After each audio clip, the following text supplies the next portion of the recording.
There's something strange that happens when a woman walks into a room and her beauty speaks before she does. People turn their heads, eyes follow, attention is given instantly. But the moment she opens her mouth, something shifts. You realize it's not that people weren't paying attention, it's that they weren't really listening. They weren't waiting to hear something meaningful.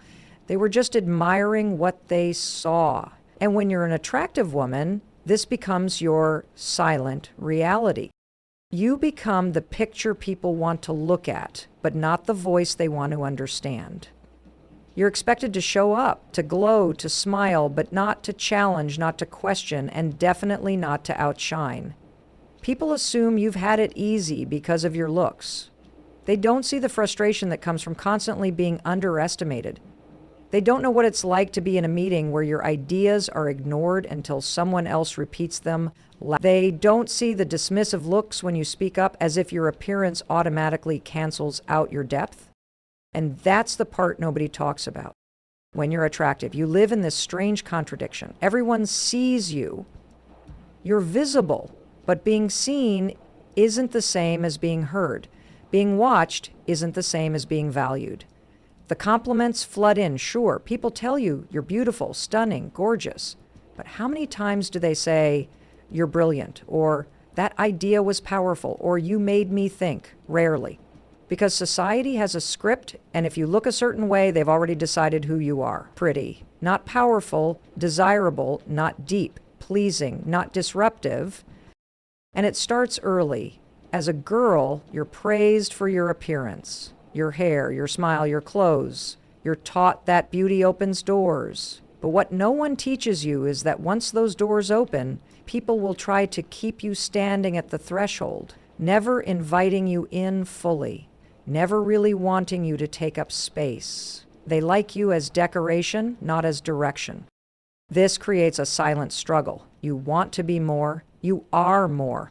But every time you speak, you can feel the way the room shifts. People second guess you. They expect your words to be lightweight, your insights to be shallow. And if you prove them wrong, if you speak with clarity, with wisdom, with force, now you're intimidating. Suddenly the same people who admired your beauty call you too much.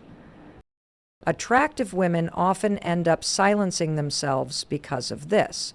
You dim your light so others don't feel insecure. You speak less so people won't think you're trying to prove something.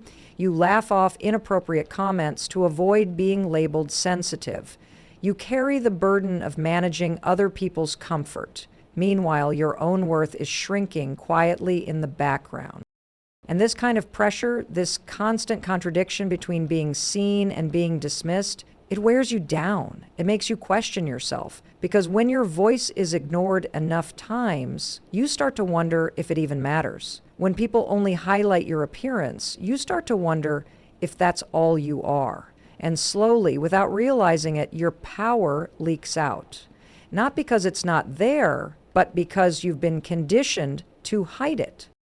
Now imagine walking through the world every day with that kind of internal battle. Wanting to be authentic, to speak your truth, to show your brilliance, but also knowing that the moment you do, you'll be challenged, doubted, or dismissed because you're not supposed to be both beautiful and bold. That's the part people don't understand. The world applauds your looks, but it fears your strength. It praises your smile, but punishes your voice. That's why it's not just about confidence. It's about resilience. It's about unlearning what the world has told you to believe about yourself. It's about realizing that your value doesn't decrease just because someone else couldn't see it. And most importantly, it's about deciding that you will not shrink to fit into a version of yourself that makes others feel safe. The truth is, the most powerful thing a beautiful woman can do is refuse to let her voice be silenced. To refuse to be the background, the accessory, the image, to take up space, to speak with authority, to lead without apology, because beauty may turn heads, but wisdom, depth, and truth, they change lives. And when you realize that, you stop waiting to be heard and start making yourself unforgettable.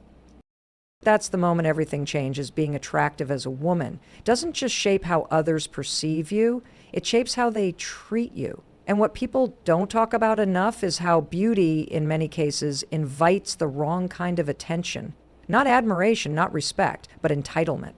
The assumption that because you're beautiful, you're available, that your time, your energy, your body, even your smile is somehow up for grabs. You walk down the street and a stranger comments on your body like it's his right.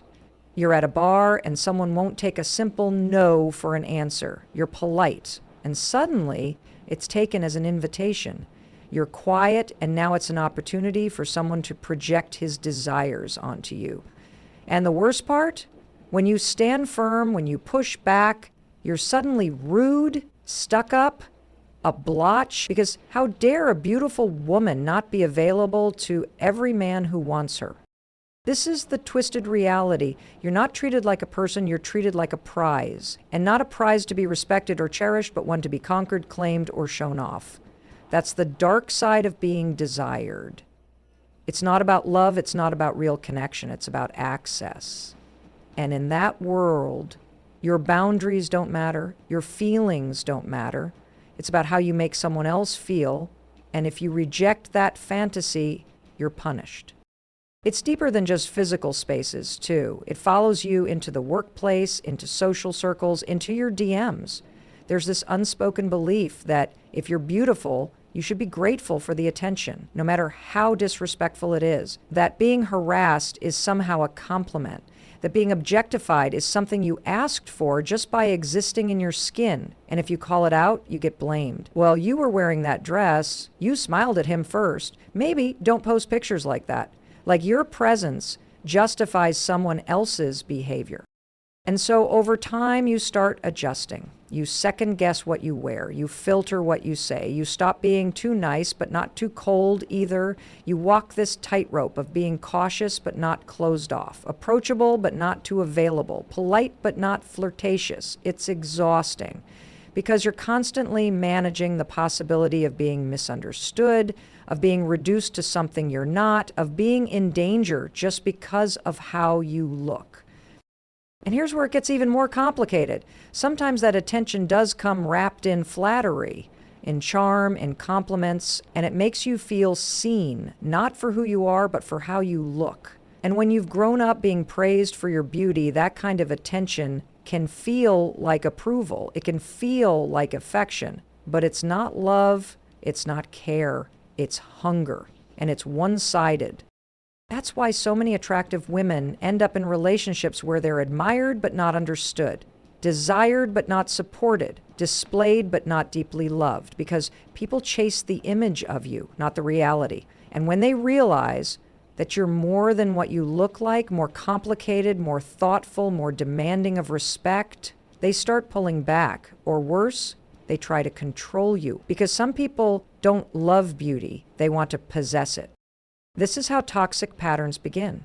You start shrinking yourself just to feel safe. You tolerate the wrong people because you've been conditioned to believe attention equals worth. You confuse lust with love, control with care, intensity with intimacy, and slowly your standards drop, not because you don't know your value, but because the world has told you that beauty is your value. So you cling to the attention, even when it hurts you.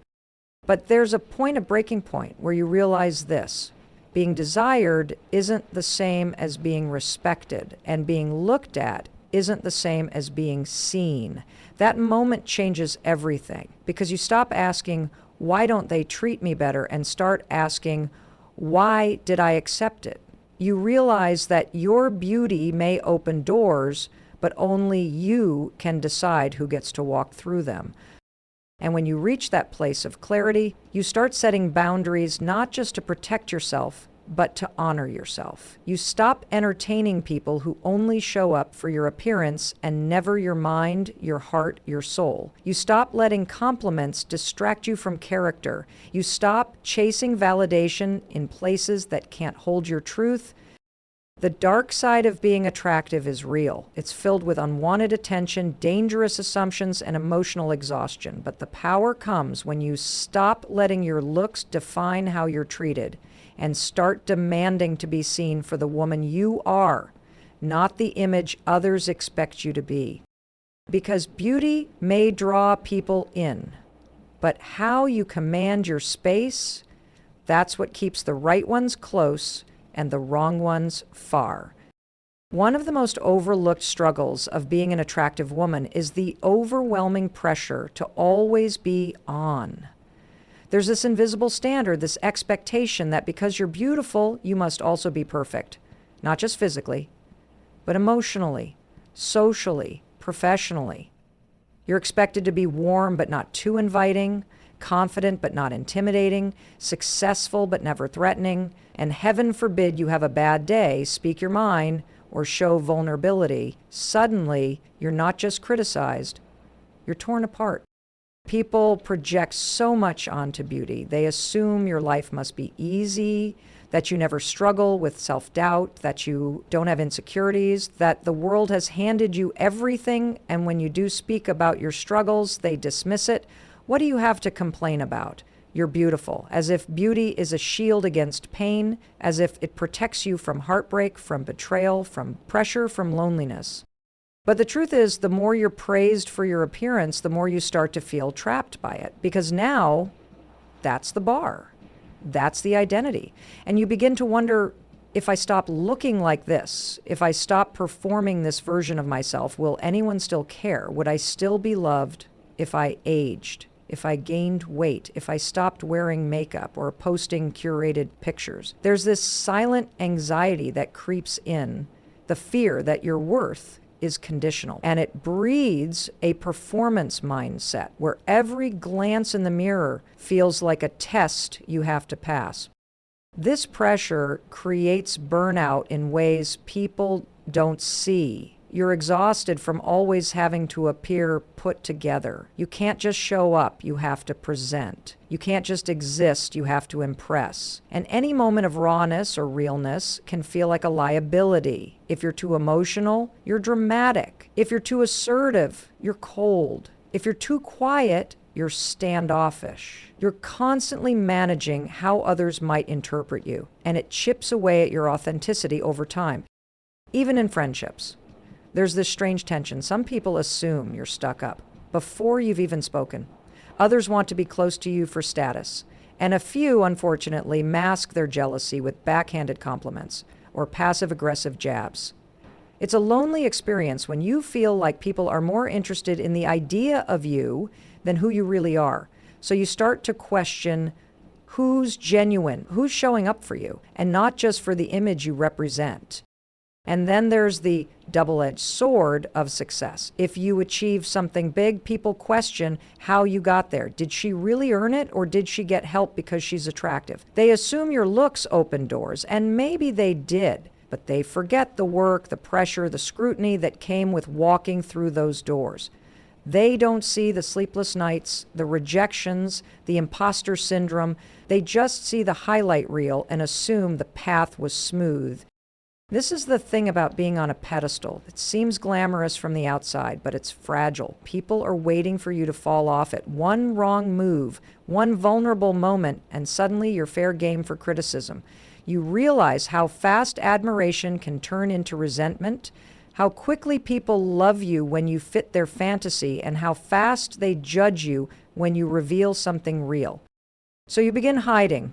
Not physically, but emotionally. You keep certain thoughts to yourself. You downplay your accomplishments. You filter your personality. You stop being messy, quirky, unpredictable because those parts of you don't match the image. You build a polished version of yourself that looks good on the outside but feels hollow on the inside. And the saddest part is, the more you play that role, the more people applaud it. They celebrate your performance, and you start to forget who you were before you became the performance. But eventually, something inside you whispers enough.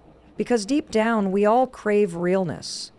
We want to be accepted without the mask. We want to be loved without the conditions. We want to be able to just be without performing, without proving, without pretending. And when you get tired of the applause that feels empty, you realize that what you're really searching for isn't admiration, it's connection. You don't want to be perfect, you want to be free. Free to evolve, free to change, free to be soft one day and strong the next, free to show up without makeup, without explanations, without shrinking or overcompensating, free to be a full human being, not a curated version of one. That's when you start rewriting the narrative. You stop trying to live up to other people's expectations and you start living in alignment with your truth. You stop chasing the approval of the crowd and start listening to your own voice. You stop being afraid of disappointing people who only loved you for what you looked like and start attracting people who love you for who you are, because the pressure to be perfect is heavy, but nothing is heavier than hiding your real self just to be accepted. There's a harsh, hidden cost to being constantly desired, and that cost is not being truly known. For many attractive women, being the object of attention is a double-edged sword. On one side, people notice you, compliment you, flirt with you, follow you. But on the other, very few genuinely see you. Very few care to ask, who are you beneath all this? Because they've already made up their minds about you the moment they saw you. The attention becomes noise, and within that noise, your voice gets drowned out. What a lot of people don't realize is that admiration can be deeply isolating. You're constantly surrounded by people, but it's like being in a crowd where everyone is looking at you and no one is listening to you. They're captivated by your appearance, but indifferent to your experiences. They want access to your beauty, but not the story behind your eyes. So you end up playing along, smiling through the surface level conversations, nodding at shallow compliments, all while feeling like your soul is starving for something real. You start to notice how conversations are rarely about you. People talk at you, not with you. They ask questions just to get closer, not to understand. And over time, this creates an internal wall. You become cautious. You guard your depth, your dreams, your vulnerabilities, because opening up feels risky in a world that's so focused on the external. You learn to filter yourself, to share just enough, but never too much, because being misunderstood starts to hurt more than staying quiet.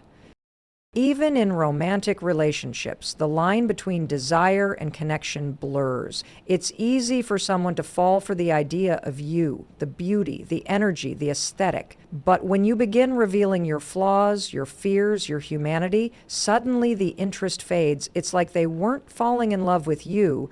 They were falling in love with the fantasy of you. And when that fantasy starts to unravel, they pull away, leaving you wondering what you did wrong. But the truth is, you didn't do anything wrong, you just stopped performing.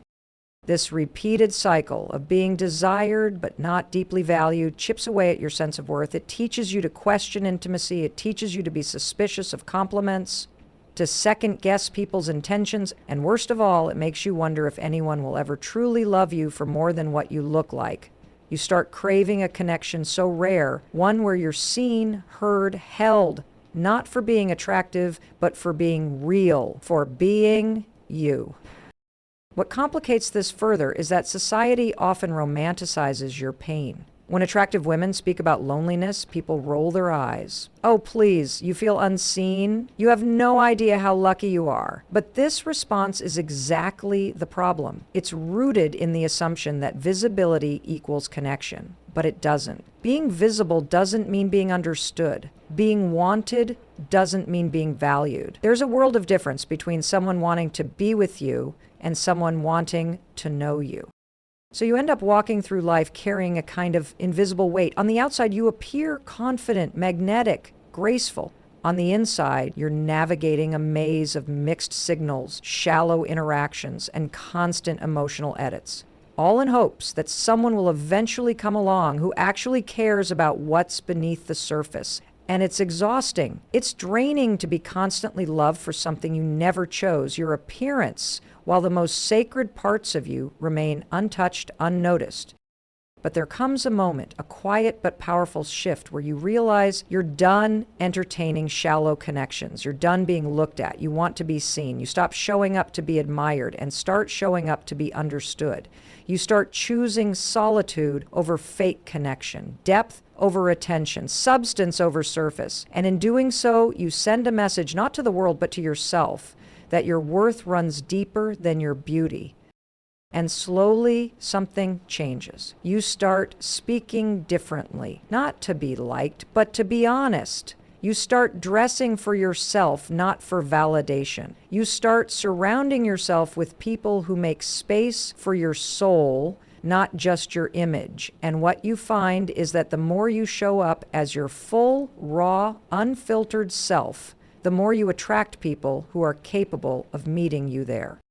You begin to realize that your beauty is not a weakness, it's just not your only strength. You are allowed to be admired, but you are also allowed to demand more than admiration. You're allowed to want a deeper kind of love, a deeper kind of friendship, a deeper kind of life. And the moment you decide to stop performing for others and start honoring your truth is the moment you stop settling for being someone's fantasy and start becoming your own home.